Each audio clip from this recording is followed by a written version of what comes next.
விருத்தாசலம் அருகே விருத்தாசலம் ஒன்றியத்துக்கு உட்பட்ட ரூபநாராயண நல்லூர் ஊராட்சியின் துணை கிராமமான பள்ளிப்பட்டு கிராமத்தில் மயானக்காளி கோவில் சாலை 20 வருடங்களாக போடப்படாததால் பொதுமக்கள் பக்தர்கள் கடும் அவதி. உடனடியாக சாலை அமைத்துக் கொடுக்க பொதுமக்கள் கோரிக்கை.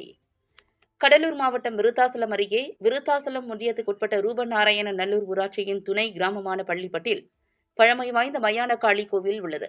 இங்கு பௌர்ணமி தினத்தில் ஆயிரக்கணக்கான பக்தர்கள் மயான காளியை தரிசிக்க தற்பொழுதும் வந்து செல்கின்றனர்.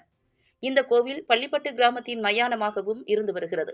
பள்ளிப்பட்டு கிராமத்திலிருந்து மயான காளியம்மன் கோவில் உள்ள பகுதிக்கு மயானத்திற்கு செல்லும் சாலையும், மங்களம்பேட்டை முக்கிய சாலையிலிருந்து மயான காளியம்மன் கோவிலுக்கு செல்லும் சாலையும் கடந்த 20 வருடங்களாக செப்பனிடப்படாமல் இருந்து வருவதால் மழைக்காலங்களில் அந்த சாலையில் ஓடை போல் தண்ணீர் தேங்கி விடுவதாகவும், இதனால் இருசக்கர வாகனத்தில் செல்பவர்கள் மற்றும் வாகனங்களில் செல்பவர்கள் குண்டும் குழியுமான சாலையை கடக்கும்போது பலமுறை விபத்து ஏற்பட்டுள்ளதாகவும், மேலும் பள்ளிப்பட்டு கிராமத்தில் இருந்து இறந்தவர்கள் உடலை மயானத்திற்கு எடுத்து செல்வதற்கும் சிரமப்படும் நிலை குறித்தும் பலமுறை சம்பந்தப்பட்ட அதிகாரிகள் மற்றும் தற்போதைய ஊராட்சி மன்ற தலைவரிடமும் மனு கொடுத்தும் கடந்த 20 வருடங்களாக எந்தவித நடவடிக்கையும் எடுக்காமல் இருந்து வருவதாகவும், எனவே மயான காளியம்மன் கோவில் சாலையை உயரமாக அமைத்து இருபுறமும் கழிவுநீர் வாய்க்கால் அமைத்துக் கொடுப்பதுடன் மங்களம்பேட்டையிலிருந்து பள்ளிப்பட்டு வரை கழிவுநீர் வாய்க்கால் அமைத்துக் கொடுக்க வேண்டும்.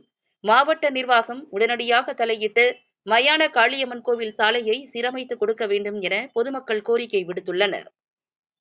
நான் கடலூர் மாவட்டம் விருத்தாச்சலம் வட்டம் ரூபநாராயணநல்லூர் ஊராட்சி பள்ளிப்பட்டு வசிச்சுட்டு வரோம்.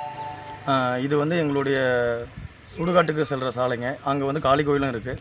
இங்கேருந்து இந்த ரோடு மெயின் ரோடுக்கு ஜாயிண்ட் ஆகுதுங்க. லாஸ்ட் ஒரு 20 இயர்ஸ் ஆச்சுங்க இந்த ரோடை எங்களுக்கு இது வரைக்கும் சரி பண்ணி கொடுத்து.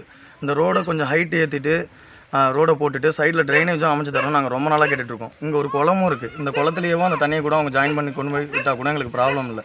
ஆனால் நாங்கள் இது வரைக்கும் நிறையா டைம் வீடியோகிட்டையும் கம்ப்ளைண்ட் பண்ணியிருக்கோம். எங்கள் ஊராட்சி மன்ற தலைவர்கிட்டையும் சொல்லியிருக்கோம். யார்கிட்ட சொல்லி எந்த ஒரு பயனும் இது வரைக்கும் இல்லை. இந்த ரோடு இப்படியே இருக்கிறதால பக்கத்தில் இருக்கிறவங்களுக்கு மழை பெஞ்சுதுன்னா அவங்க வீடு வரைக்கும் தண்ணி போயிடுது.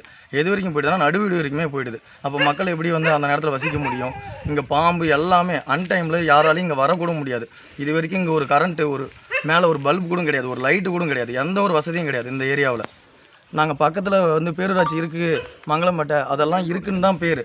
அங்கேருந்து இங்கே எங்களுக்கான வசதி இங்கே பக்கத்தில் இருக்கிற கிராமத்துக்கே கிடைக்கல. நாங்கள் இதை பற்றி நிறைய டைம் கம்ப்ளைண்ட் பண்ணிட்டோம். இது எங்களுக்கான ஒரு இதையே இது வரைக்கும் யாரும் சரி பண்ணி செஞ்சு தரல. ஒரு சாலை அமைச்சு இங்கேருந்து மெயின் ரோடு வரைக்குமே போய் இது அட்டாச் ஆகும்.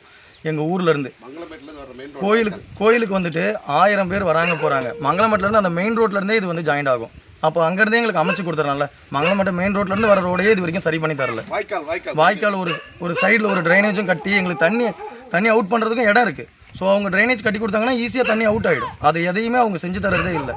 ஸோ சரிவர செஞ்சு கொடுங்க. இதை பற்றி நாங்கள் நிறைய டைம் கம்ப்ளைண்ட் பண்ணிட்டோம். இதை யார் கவனித்து செஞ்சு தரணுமோ, எந்த கவர்மெண்ட் ஆஃபீஸர் செய்யணுமோ இல்லை எங்கள் ஊர் தலைவர் செய்யணுமோ தெரியாது. ஆனால் யாராவது ஒருத்தவங்க இதை சரிவர பண்ணி கொடுங்க. ரொம்ப என் பேர் ரஞ்சிதம். நான் பள்ளிப்பட்டில் தான் இருக்கேன். பக்கத்தில் தான் எங்கள் வீடு.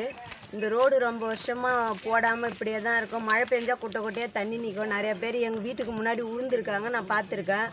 கால்வாயும் யாரும் அமைச்சு கொடுக்கல. ரொம்ப நாளாகவே நாங்கள் இதை சொல்லிக்கிட்டு தான் இருக்கிறோம். யாரும் எந்த நடவடிக்கையும் எடுக்க மாட்டேங்கிறாங்க. தலைவரும் பாப்பாருன்னு சொல்லிட்டு அவர்கிட்ட சொன்னோம், அவரும் செய்யவே இல்லை.